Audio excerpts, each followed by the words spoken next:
¿Qué le parece si vamos a la palabra? Como cada miércoles, esto me genera a mí un poco de estrés, un poco de nerviosismo. Me río porque a veces algunos me dicen, pero vos ya estás canchero, ya estás acostumbrado a estar en el frente. Sí, hace años y años y años, siempre que lo quiero pensar me tengo que poner a hacer cuentas porque ya no recuerdo cuánto tiempo hace. Pero cada vez que uno se presenta para compartir una palabra de Dios es una responsabilidad muy grande porque no es algo nuestro, sino que viene de parte del Señor. Pero cuando tenemos que preparar un tema, cada cosa es nueva.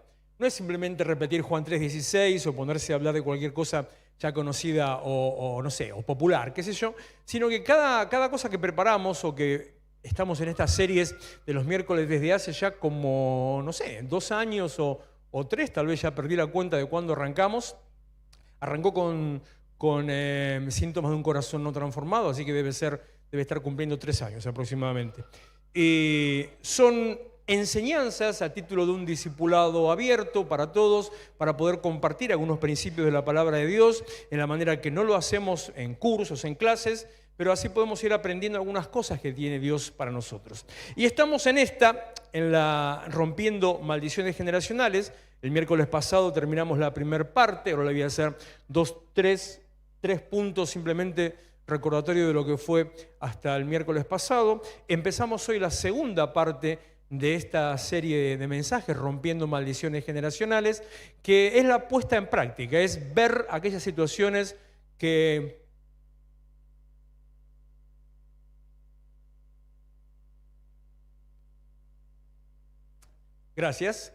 aquellas situaciones bíblicas donde se ve y incluso se ha tomado a veces la idea del concepto de maldición generacional, porque se ven conductas repetidas, situaciones que se van repitiendo de generación en generación, de padres a hijos, de hijos a nietos o de abuelos a nietos directamente, lo que generó esa idea, ¿no?, de que hay algo que está enquistado dentro de uno y que tenemos que romper con aquello que nos vino en el paquete de la herencia, que estamos condenados, estamos atados a una maldición y que no nos la podemos quitar de encima. Bueno, ya hemos entendido, ya hemos aprendido, espero que hayamos entendido y aprendido que no hay maldición generacional, que la maldición generacional no existe, sino que lo que existe son patrones repetidos de conducta o patrones de conducta repetidos. Como le diga, es lo mismo, una repetición de hábitos aprendidos, una incorporación de conductas que uno ve, sí, ahora sí, de generación en generación, que se van incorporando, que se van sumando, que uno va repitiendo, que uno va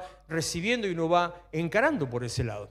Por eso, voy a hacer un pequeñísimo resumen del miércoles pasado y ya empezar con esta segunda parte, lo que quiere decir, le aviso, que si empezamos con la segunda parte significa que ya está pronto a terminar. Pronto no quiere decir una semana, pronto capaz que son 2 meses más todavía o más, pero ya está pronto a terminar, porque hay aproximadamente unas 10 historias, 10 ejemplos más o menos que vamos a estar viendo sobre estas situaciones de aparente maldición generacional. Lo que decía el miércoles pasado, se lo repito así por si quiere refrescarse un poquito, el concepto de maldición generacional es una aberración de la interpretación bíblica que anula e invalida la obra de Cristo en la cruz. Si creo que hay una maldición, entonces estoy diciendo o pensando que el poder de Cristo no fue suficiente, que la cruz no sirvió para nada o que Dios no tiene poder. No existe maldición generacional. En Cristo todo empieza de nuevo. Somos una nueva creación, lo que estaba ya no está, lo que era ya no soy una persona nueva a partir de la cruz de Cristo, en realidad a partir de recibirlo a Él en mi corazón. El justo deja herencia de bendición, lo que quiere decir que así como no existe una maldición generacional, lo que sí existe es una bendición generacional que se transmite de generación en generación, aquellas 1000 generaciones de aquellos que adoran y honran a Dios, aquella transferencia del linaje espiritual que va por las familias de padres a hijos y así sigue. Hay una transferencia de bendición. Y el último punto es que cada uno responde por su propia vida. Le repito el versículo que usamos para ese tema, Ezequiel 18:20, la persona que peque morirá. Ningún hijo cargará con la culpa de su padre, ni el padre con la del hijo. Al justo se le pagará con justicia y al malvado se le pagará con maldad. Punto. Listo. No hay vuelta de hoja. Se terminó la historia. Por más que uno lo quiera inventar, que se quiera decir lo que se quiera decir, no hay maldición generacional. ¿Y por qué entonces tanto tiempo y a lo largo de los años y la tradición y la cultura y las costumbres evangélicas? ¿Y por qué siempre hablando de maldiciones generacionales? Sencillamente porque es mucho más fácil echarle la culpa a cualquiera y hacerme cargo, hacerme responsable de mis propias decisiones y de mis propias acciones. Es mucho más fácil identificar a alguien a quien crucificar, no hablo de Jesús, sino una persona, a decir, porque fulanito hacía tal cosa, entonces yo ahora tengo que cargar con esta situación. Es mucho más fácil ponernos en una postura de inocentes y simplemente víctimas de la situación y que otro se haga cargo de ese tema de lo que está viniendo sobre nuestras vidas. Entonces empezamos a hacer, el evangélico no lo hace con esta palabra que yo le voy a decir, empiezan las palabras así medio rompe esquemas, rompe estructuras, pero lo que hace a veces la tradición evangélica hace autohipnosis.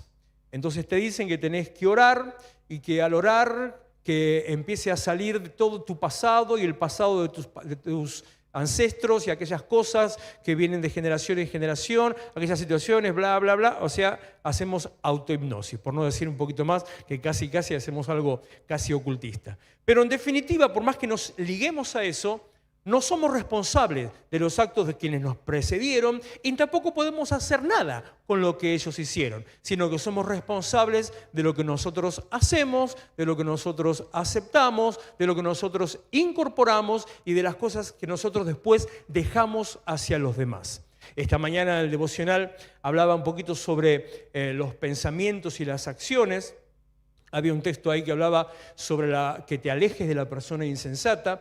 Y había una frase, creo que más o menos, palabras más o menos, decía que si estás ligado con una persona insensata, no es culpa del insensato. Que estés ligado con una persona insensata y que eso traiga consecuencias sobre tu vida, es culpa tuya, en definitiva. Por eso la Biblia no se la agarra con el otro. Proverbios nos dice, decile al insensato que se aleje de vos. Proverbios dice, alejate de la persona insensata porque no encontrarás ninguna palabra de sabiduría de sus labios. Siempre es una responsabilidad individual. Así como le digo, que es mucho más fácil echarle culpas al otro y encontrar algún culpable, ahora viene la parte complicada. Es mucho más comprometedor y más complejo hacernos cargos de las situaciones y meter mano para que esas situaciones se resuelvan. Si el problema era de otro, yo no tengo que hacer nada. Tengo que aguantar o, no sé, orar para que eso desaparezca. Pero cuando el tema está en mí, cuando el problema soy yo, tengo que empezar a hacer cosas para dejar de que esas cosas sigan pasando. Yo no puedo culpar a los demás de lo que pasa en mi vida, pero sí puedo culparme a mí de lo que me pasa en mi vida. Es mucho más fácil echar culpas a cualquiera que romper un hábito. Los hábitos están enquistados en nuestra formación, psicológicamente, mentalmente, en nuestra vida, en nuestro andar. Y usted lo puede ver de una manera muy sencilla. Aquellas cosas que hacemos de forma automática. ¿Cuántas cosas en el día a día hacemos de forma mecánica? Cosas que aprendimos tal vez de chicos o cuando se hayan aprendido, que ya lo hacemos sin pensar lo que hacemos. Lo hacemos. Algo muy, muy tonto que le voy a decir y al mismo tiempo muy obvio. ¿Usted piensa cómo tiene que caminar? ¿O sale y camina y ya está? ¿Se pone a mirar a ver qué pie tengo que mover primero y quiero mover uno y se me va el otro? ¿O sin mirar ni pensar ya sabe que los pies van solitos? Bueno, a veces los pies van solitos a lugares que no tienen que ir. Entonces, claro, ahí le echamos la culpa a los pies. No, tampoco la culpa la tienen los pies. Es mi cerebro que maneja a mis pies. ¿No le pasa que, este ejemplo lo vi muchas veces, cuando se sube al auto para ir a algún lado, no piensa en cómo tiene que manejar? Por supuesto que si es principiante va a estar pensando cada cosa que tiene que hacer. Cada movimiento, en definitiva todo completo, pero cuando ya está acostumbrado no piensa en lo que tiene que hacer.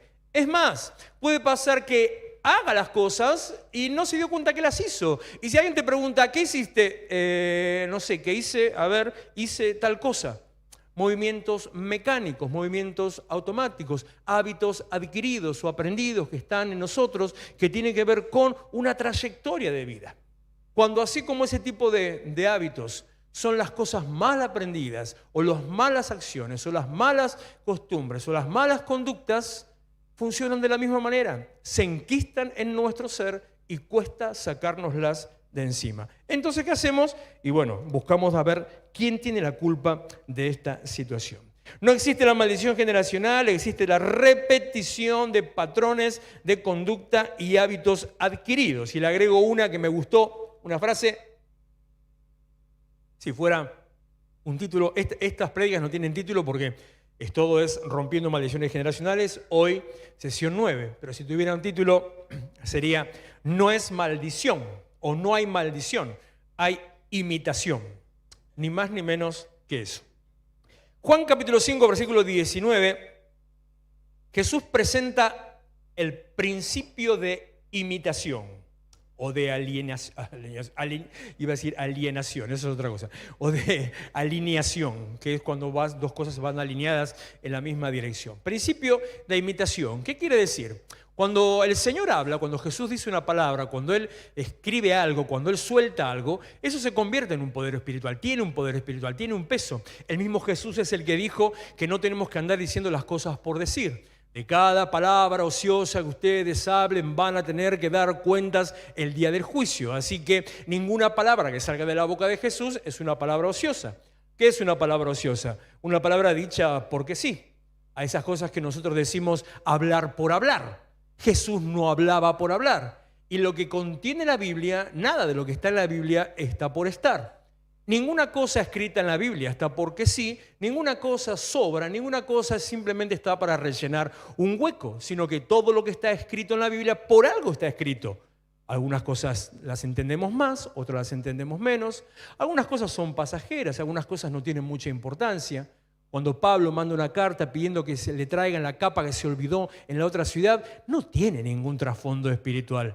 Algunos le quieren buscar la 15ª pata al gato, a ver, ¿qué querrá decir? Seguramente está hablando de cobertura, porque se dejó la capa, entonces significa que está sin cobertura. No, quiere decir que se olvidó la capa, era invierno, tenía frío y necesitaba que alguien se la traiga. Pero todo lo que está escrito, por algo está escrito. Nunca se olvide, bueno, si alguna vez lo estudiamos, con aquellos que lo estudiaron, pero nunca se olvide que lo que es el Nuevo Testamento, a partir del libro de los Hechos en adelante, son cartas.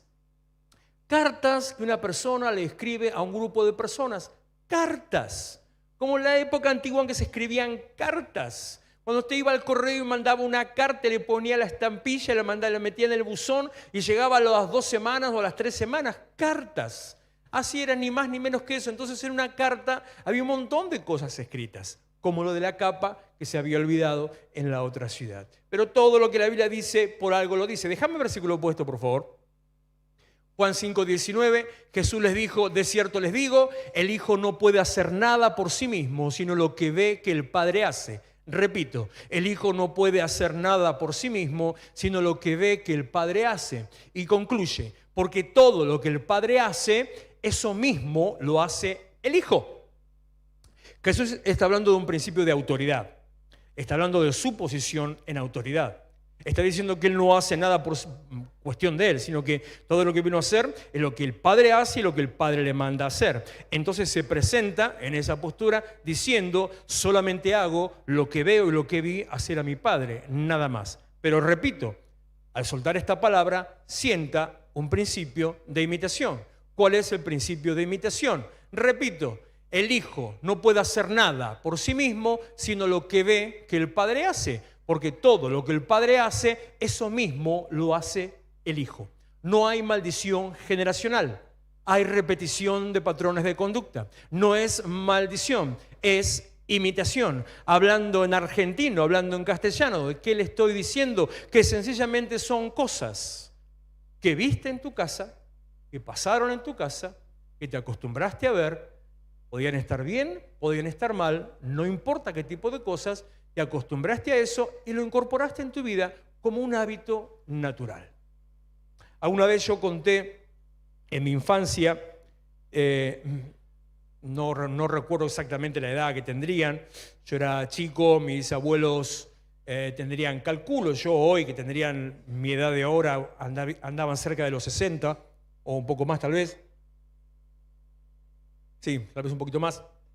Y desde que yo tengo uso de razón, o de que yo tenía uso de razón, mis abuelos dormían en habitaciones separadas. ¿Qué pasó? Estaban separados.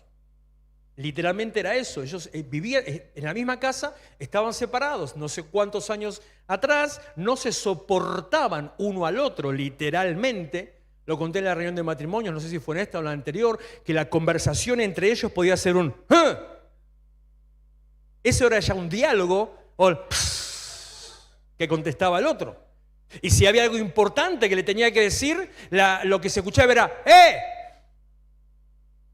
Era espectacular la comunicación que había en la casa de mis abuelos. Pero cuando en mi infancia yo los veía durmiendo en habitaciones separadas, no tenía nada raro.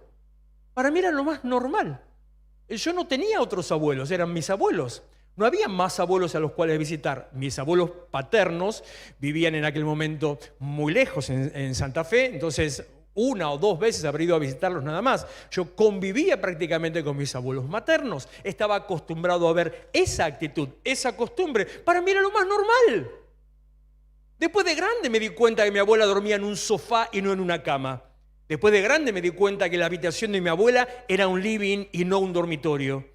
Después de grande me di cuenta que la habitación del abuelo era realmente un dormitorio completo y que incluso tenía el cuadro del matrimonio. Y ahí ya, de grande digo adolescente, ahí digo, ¿y por qué?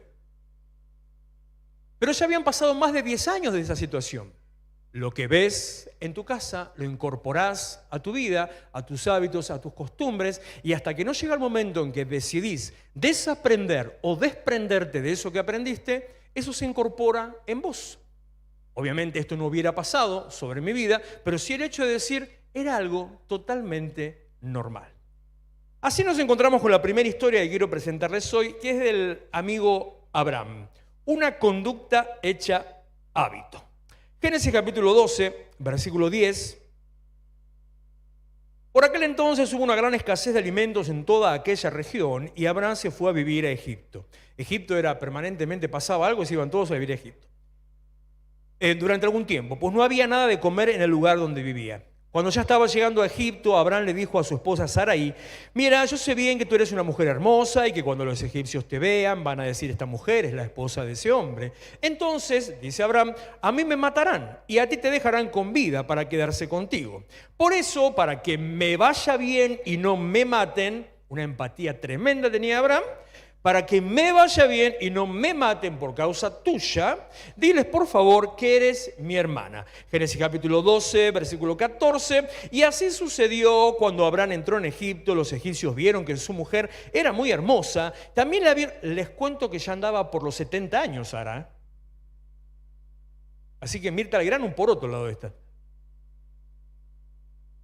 Los egipcios vieron que su mujer era muy hermosa, también la vieron los príncipes del faraón y la alabaron ante él. Así que la mujer fue llevada a la casa del faraón, quien por causa de ella trató bien a Abraham. Ahora le voy a decir algo que no le va a gustar.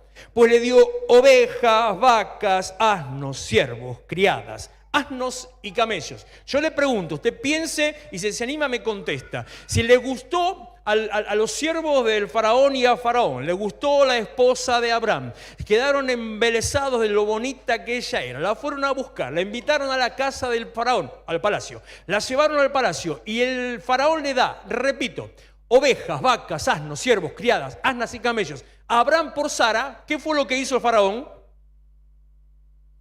La compró. La compró. ¿Qué fue lo que hizo Abraham? La vendió. ¿Para qué la vendió Abraham? Para salvar su vida le importó 3 cuernos su esposa. ¿Quiere que se lo diga un poquito tal vez más callejero? La prostituyó para que de esa manera no pasara nada con él. Dios interviene en ese momento, creo que son los versículos que siguen, no le permite a Faraón que la toque, Dios le habla al Faraón, versículo 17, el Señor hirió a Faraón y a su casa con grandes plagas, también por causa de Sarai, la mujer de Abraham. Entonces el Faraón llamó a Abraham y le dijo, ¿qué es lo que me has hecho? ¿Por qué no me aclaraste que ella era tu mujer? ¿Por qué dijiste es mi hermana? Pude haberla tomado como mi mujer, o sea, haber tenido relaciones con ella. Así que aquí está tu mujer, tómala y vete de aquí. Ante una situación de temor, que fue lo que provocó esto, el resultado final fue, dentro de todo la sacaron bastante barata, pero el resultado final fue que los echaron de la tierra. Verso 20, entonces Faraón dio órdenes a su gente acerca de Abraham y ellos lo echaron de ahí junto con su mujer y con todo lo que él tenía. En el mismo devocional de hoy que le comenté recién, hablando acerca de los pensamientos, decía que nuestros pensamientos son los que dirigen nuestras acciones. Todo lo que nosotros hacemos, antes lo pensamos, aunque, capaz que te lo dijeron, o capaz que vos lo pensás, muchas veces actúas sin pensar. Pero hasta esas cosas que actúas sin pensar, en realidad ya están en tu programación mental. Entonces, haces algunas cosas que haces, aunque no pienses antes de hacerlas, esas cosas que las haces porque encajan en el patrón de la programación de tu mente. Para vos la cosa es así, funciona de esta manera, entonces respondo de esta manera. Las cosas que hacemos provienen de nuestros pensamientos. Por eso es importante, muy importante, prestar atención a cuál es la fuente de nuestros pensamientos, o mejor dicho, a qué es lo que forma nuestros pensamientos, o sea, qué escuchamos, con quién estamos, con quién nos juntamos, con quién hablamos, a quién le prestamos atención, bajo qué filosofía nos colocamos, bajo qué creencia estamos. Todo eso forma nuestra manera de pensar, porque nosotros nacemos con una mente virgen en todo, y a medida que vamos viviendo, nuestro cerebro o nuestra mente va tomando información y vamos formando un propio criterio. Si no fuera así, no habría distintas filosofías. ¿Por qué hay gente que piensa tan distinto de un lado al otro? Porque hay gente que en la política, en la fe, en los hábitos de vida, en las costumbres piensan totalmente diferente. Porque fueron formados de una manera o de la otra con el condimento de la responsabilidad personal, de aceptar o no aceptar una ideología. ¿Qué fue lo que le pasó a Abraham? Tuvo miedo. Primero tuvo miedo porque iban a pasar hambre. Después tuvo miedo porque yéndose a Egipto le iban a agarrar a su mujer y él lo iban a matar. No consultó a Dios, cosa que ya tendría que haber hecho porque ya estaba un poquito experimentado en la relación con Dios, sino que se mandó según sus criterios, sus pensamientos, su razonamiento, basado en lo que, más o menos había que hacer. Con toda esa situación, y organizó una estrategia, planificó, hizo un plan ahí para decir, vamos a hacer así, así, así, así, y va a salir bastante bien. Repito, salió bastante bien, podría haber salido mucho peor, pero en definitiva, a pesar de que no hubo ni deshonra para Sara, ni pérdida de vida, los echaron de la tierra, sí es cierto, enriquecidos, pero los echaron de la tierra, siendo la vergüenza y el nombre de Abraham manchado en medio de su comunidad. Por el miedo, como le pasó a Elías en otra ocasión, ese miedo lo hizo tomar decisiones equivocadas. A los pocos años se vuelve a repetir la misma situación. Hay una laguna en la Biblia, una laguna cronológica, donde no hay muchas referencias como para poder saber con exactitud cuánto tiempo pasó entre una y otra. Pero hay un rango de años que va entre 5 y 15 años después de esta misma situación, entre 5 a 15 años después de esto que pasó, otra vez va a la burra al trigo, otra vez vuelve a pasar lo mismo, otra vez Abraham en la misma situación. Las conductas que vos no resolvés,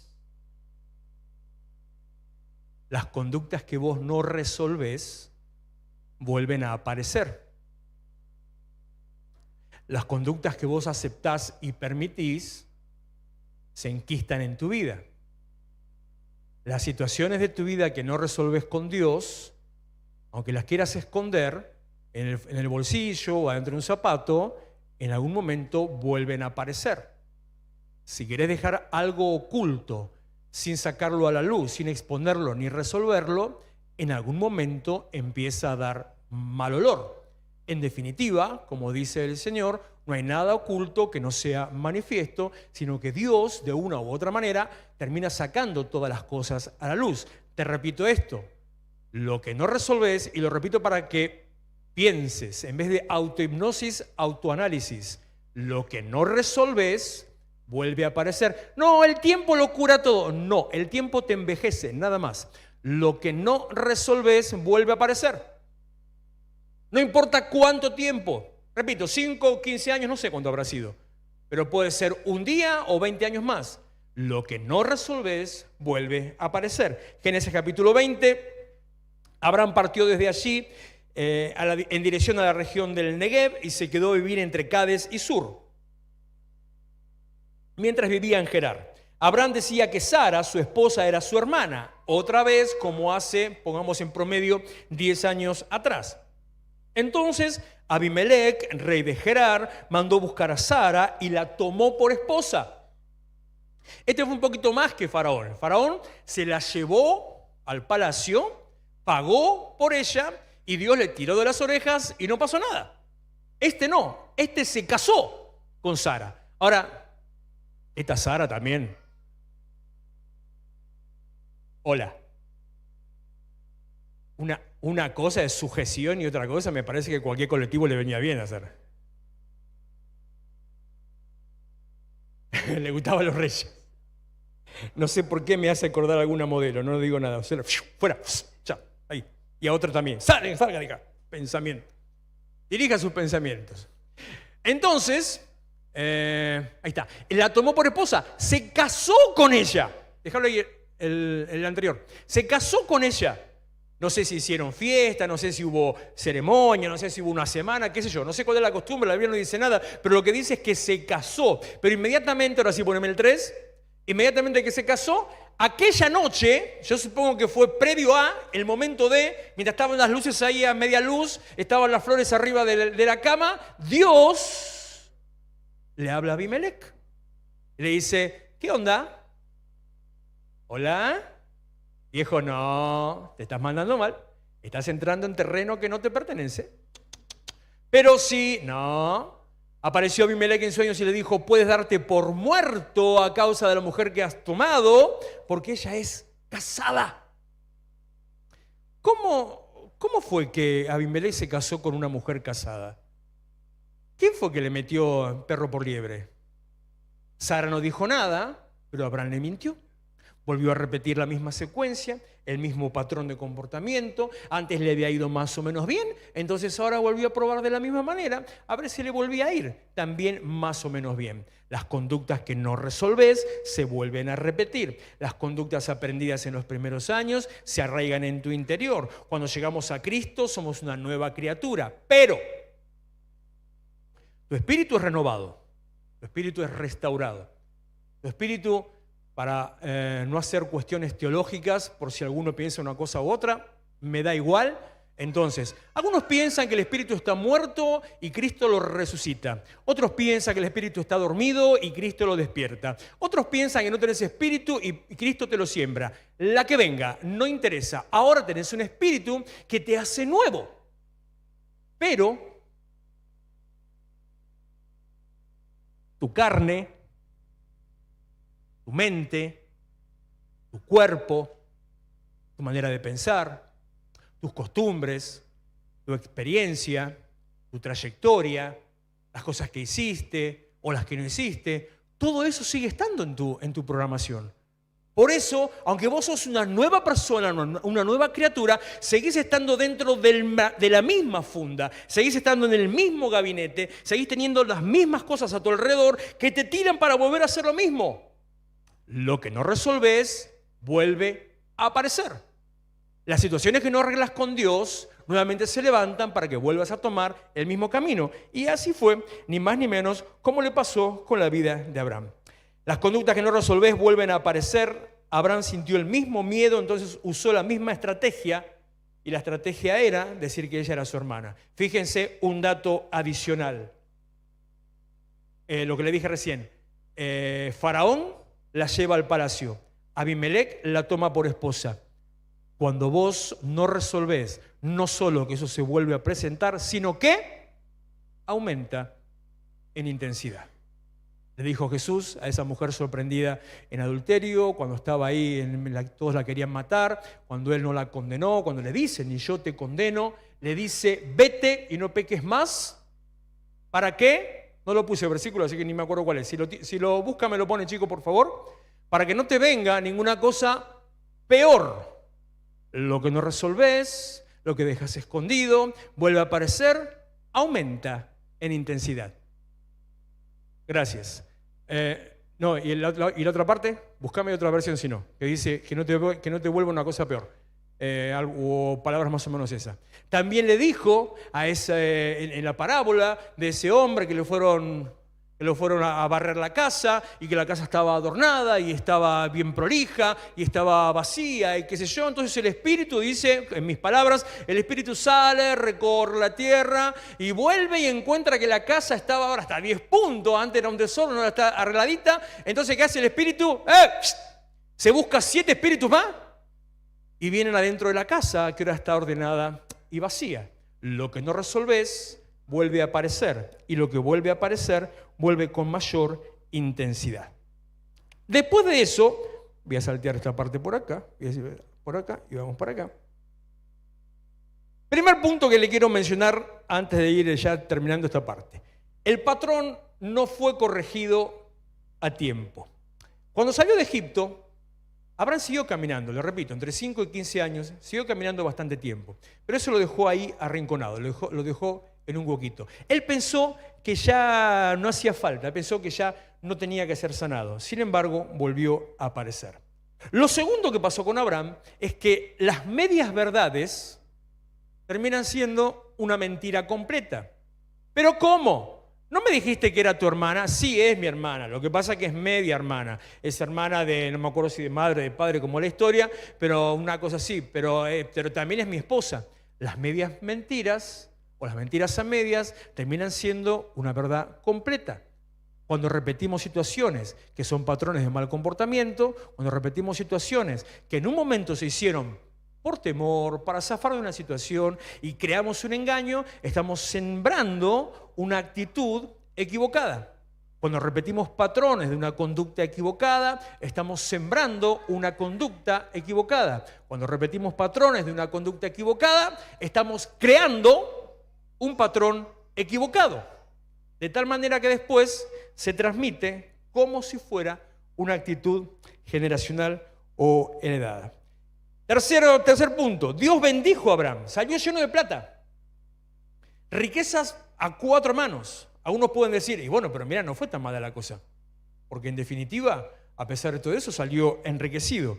La pastora decía con bien buen tino y acertado, que cuando nosotros vamos por el camino que el Señor nos marca, cuando no nos apartamos ni a derecha ni a izquierda, entonces el Señor ahí envía su bendición y todo aquello que esperamos, eso se va a cumplir. Pero hay un principio espiritual que es que cuando vos haces las cosas que a Dios le agradan, la bendición viene sobre tu vida.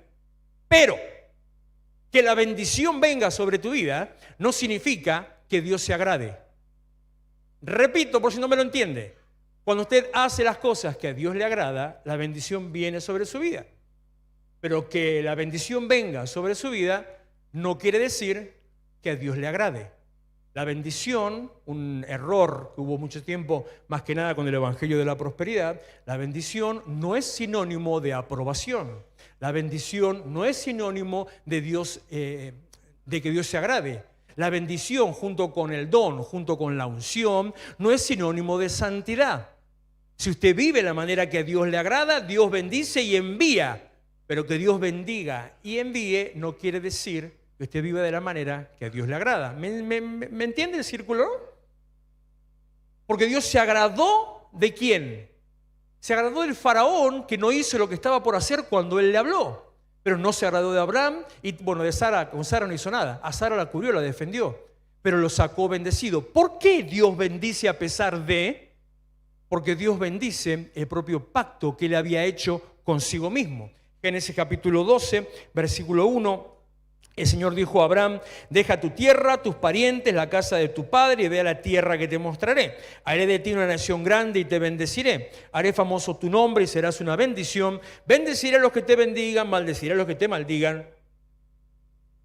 Por medio de ti serán bendecidas todas las familias de la tierra. Abraham partió tal como el Señor se lo había ordenado. Hablamos hace, no sé si 2 o 3 semanas atrás, cerrando el tema justamente de cómo es que funciona la bendición y la maldición.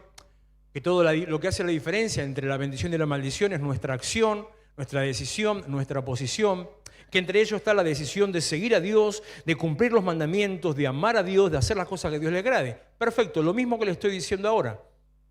Pero en esta bendición especial, el único condicional era: salí de tu tierra. Y Abraham salió de su tierra. Dios respalda el pacto. Dios renueva su misericordia. Dios cumple su palabra. Que Dios te bendiga no significa que esté de acuerdo con tu vida. Que Dios te bendiga solamente significa que Él está respaldando su propia palabra. Te lo voy a decir en otra manera para que suene peor y lo entiendas más fácil. Te puedo decir: bendecido al infierno. Así se entiende más fácil, no repito tantas veces la misma cosa. Como Enrico y Lázaro, ¿me querés predicar? Como Enrico y Lázaro, exactamente, con toda la bendición, ¿a dónde se fue el tipo? Al infierno. No tomemos algunas situaciones como garantía de que Dios está con nosotros. Peor todavía, no tome garantía cuando vea al otro bendecido de Dios está con y conmigo no. Otra cosa más todavía, no considere porque Dios usa a una persona, esa persona viva en santidad. Algo más todavía, no se detenga porque ve a alguien que habla en lenguas, los demonios se sujetan, que predica, que hay transformación, que hay milagros, que hay sanidad, qué sé yo, lo que se le ocurra. No se detenga a pensar: como se decía antiguamente, qué hombre santo de Dios. La bendición no significa aceptación o aprobación de parte de Dios. Dios respaldó su palabra. Génesis 28:10, Jacob partió de Berseba, se encaminó hacia Aram, escapando de su hermano y su padre, quienes había engañado. Cuando llegó a cierto lugar, se detuvo para pasar la noche, porque ya estaba anocheciendo. Tomó una piedra, la usó como almohada, se acostó a dormir en ese lugar, y allí soñó que había una escalinata apoyada en la tierra, y cuyo extremo superior llegaba hasta el cielo. Por ella subían y bajaban los ángeles de Dios. En el sueño el Señor estaba de pie junto a él y le decía: yo soy el Señor, el Dios de tu abuelo Abraham y de tu padre Isaac. A ti y a tu descendencia le daré la tierra sobre la que estás acostado. Repito, Dios bendice el pacto que Él mismo selló. Repite sobre Jacob el pacto que hizo sobre su padre y sobre su abuelo. Lo mismo que leía anteriormente. Lo mismo que le dijo a Abraham, en otro momento no está incorporado acá, se lo dijo a Isaac y ahora se lo dice a Jacob. Pero, ¿en qué contexto? ¿En qué situación le está diciendo? Bueno, termino el pasaje.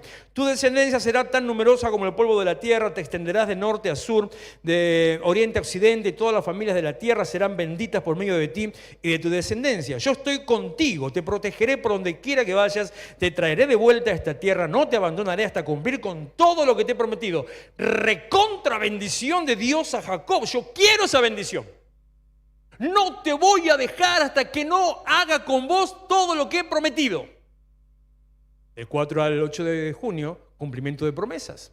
Es una promesa, hay una garantía, es una promesa en la palabra, es un principio espiritual. Lo que Dios dijo, eso lo hace. No te dejaré hasta que cumpla en tu vida todo lo que haya prometido. Pero, ¿en qué contexto Dios le habla estas palabras a Jacob?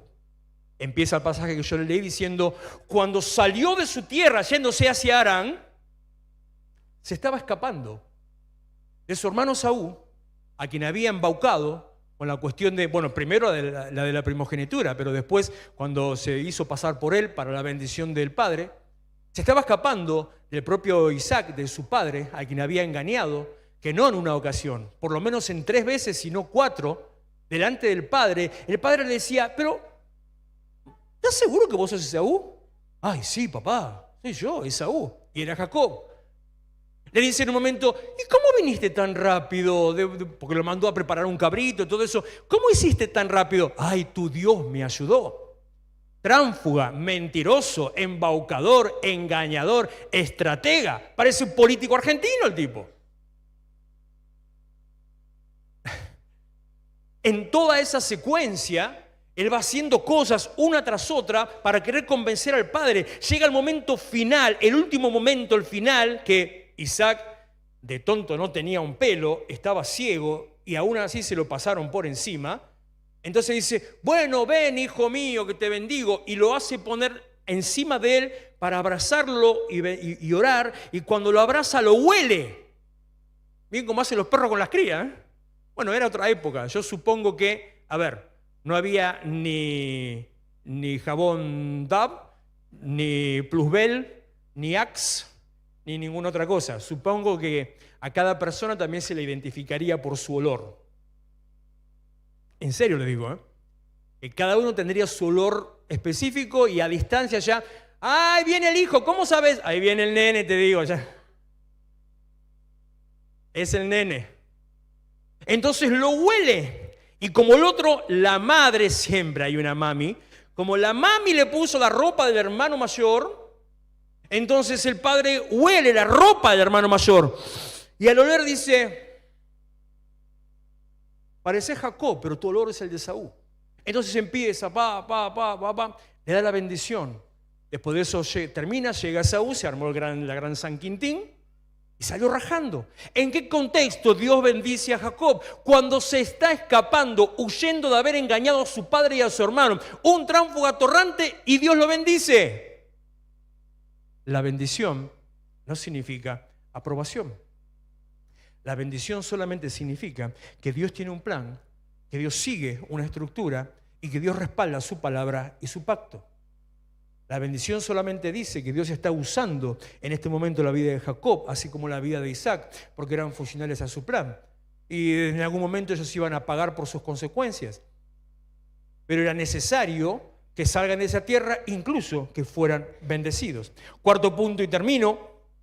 Les repito los tres primeros, así ya lo dejo. El patrón no fue corregido a tiempo. La media verdad es una mentira entera.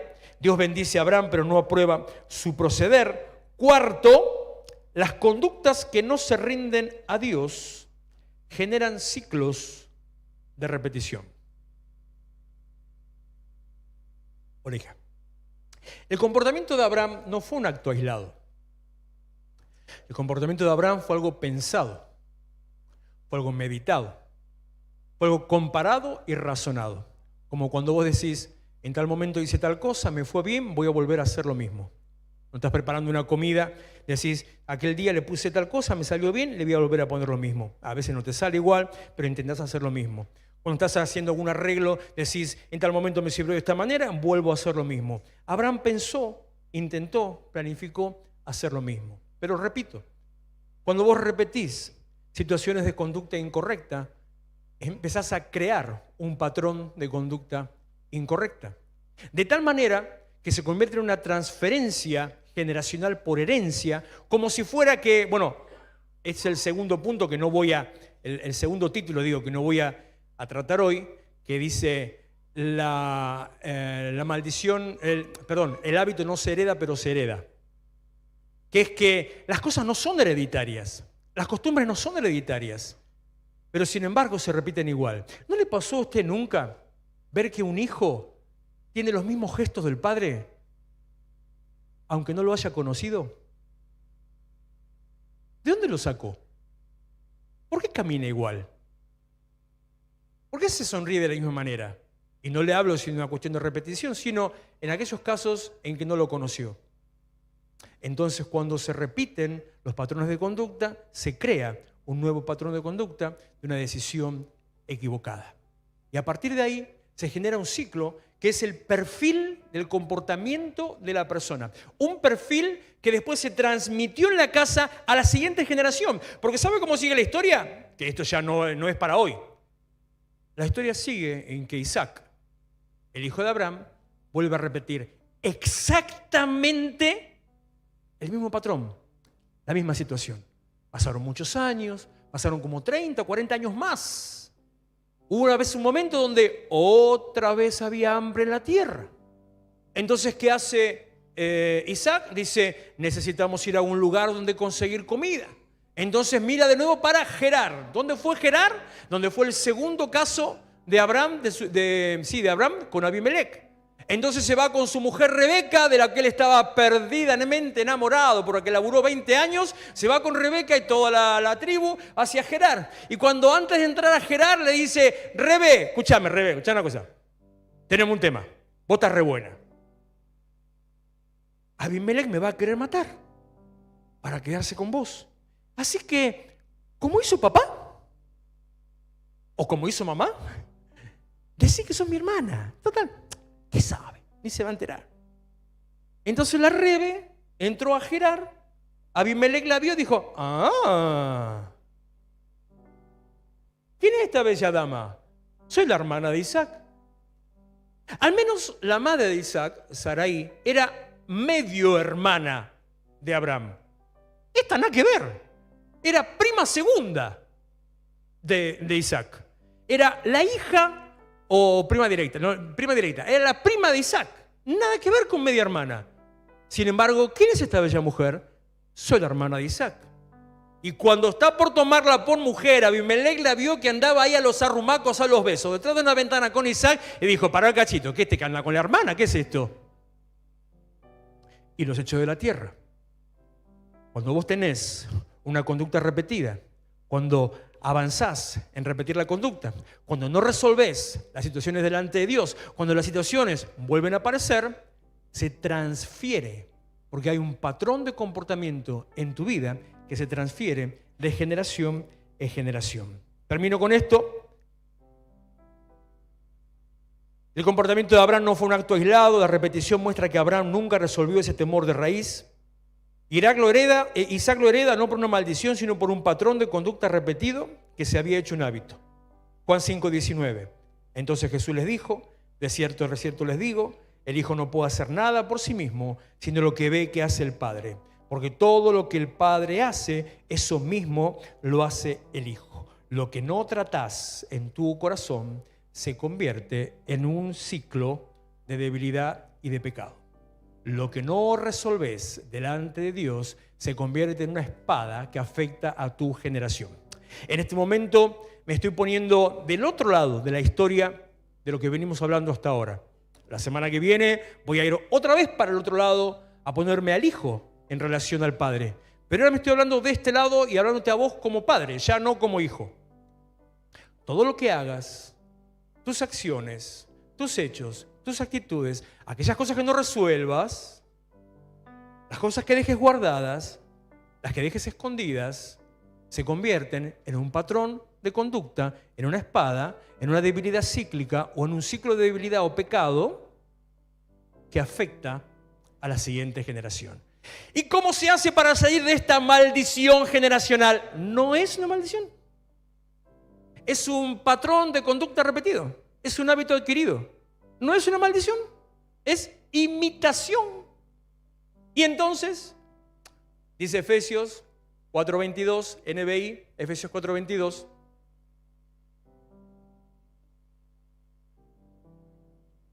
Gracias. Con respecto a la vida que antes llevaban, se les enseñó que debían quitarse el ropaje de la vieja naturaleza, la cual está corrompida por los deseos engañosos. 23.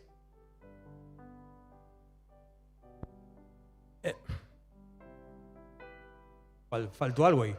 Así pasa uno otro. Poneme para atrás, ¿ver? Perdón, fui yo, lo leí mal.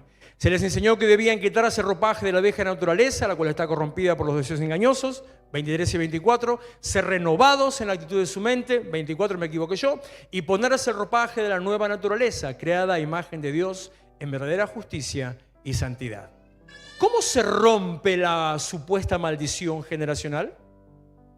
Se cambia el patrón de pensamiento, dejando de lado la vieja manera de pensar, desechando la vieja actitud y personalidad, incorporando la nueva personalidad que es la que proviene de la mente de Cristo. Póngase en pie, por favor.